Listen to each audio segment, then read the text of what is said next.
गर्मियों के दिनों में छत के ऊपर पानी डालना क्या ये सिर्फ एक आदत थी या हमारे पूर्वजों की एक देशी साइंस थी? क्योंकि हमारे पूर्वजों ने ना तो कभी साइंस पढ़ी थी, ना साइंस रिसर्च पेपर पढ़े थे, लेकिन फिर भी उनका इंटेलेक्चुअल इतना हाई था, गर्मी से बचने के लिए उनको नेचुरल एसी बनाना आता था।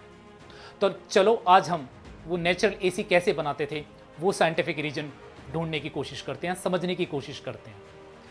पहले जो घरों की छत हुआ करती थी वो कंक्रीट और मिट्टी की हुआ करती थी।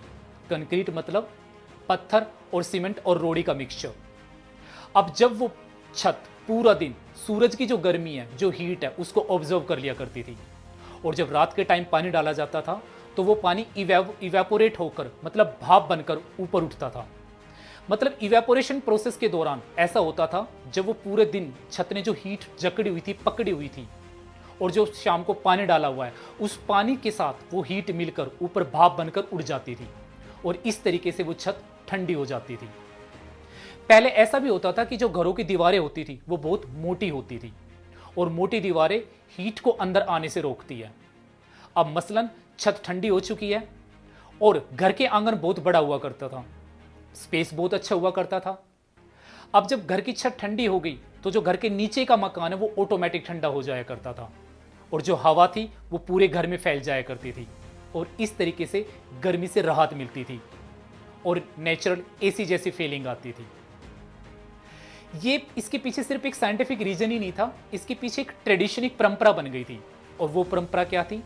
शाम को लोगों का ऊपर चढ़ना, छतों पे पानी डालना।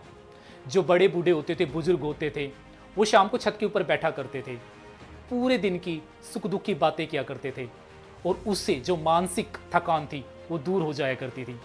बच्चे छत पे खेला करते थे, एक खुश वाला माहौल बन जाता था जो अच्छा लगता था। और इस तरीके से वो नेचुरल एसी बनाते थे और खुश रहने के तरीके थे उनके पास। लेकिन अब मॉडर्नाइजेशन ने उन तरीकों को एसी और कूलर ने रिप्लेस कर दिया। हालांकि जो एसी और कूलर है वो हवा तो देते हैं, ठंडा भी करते हैं मकान को और घरों को, लेकिन रिश्तों को गर्म कर दिया है। क्योंकि ना तो आज किसी के पास बैठने का टाइम है, ना सुख दुख की बातें करते हैं, और ना अपना मानसिक तनाव कम करने की कोशिश करते हैं। तो क्या हमें फिर से उन जो तरीके थे, जो पुराने हमारे पूर्वजों के तरीके थे, उनको अपनाना चाहिए? बिल्कुल अपनाना चाहिए। क्योंकि केरला जो राज्य है उसमें जो घर बनाते हैं 60-70% तो वहाँ पे कंक्रीट डालते वक्त जो मिट्टी के मटके होते हैं उसको उल्टा करके रखते हैं, ताकि टेम्परेचर कुछ कम हो सके, ताकि कुछ ठंडक मिल सके। ऐसा भी कहा जाता है जो चूना और फेविकोल होता है वो छत के ऊपर अगर लेप कर दिया जाए तो जो गर्मी होती है, जो हीट होती है, वो रिफ्लेक्ट करती है और उससे टेम्परेचर में कुछ फर्क पड़ता है। तो हमें इस तरीके से अपने पूर्वजों के दिए हुए तरीके फिर से अपनाने चाहिए। कमेंट बॉक्स में जाके बताइए आपके पास कौन से नए तरीके हैं और वो कौन कौन से तरीके हो सकते हैं।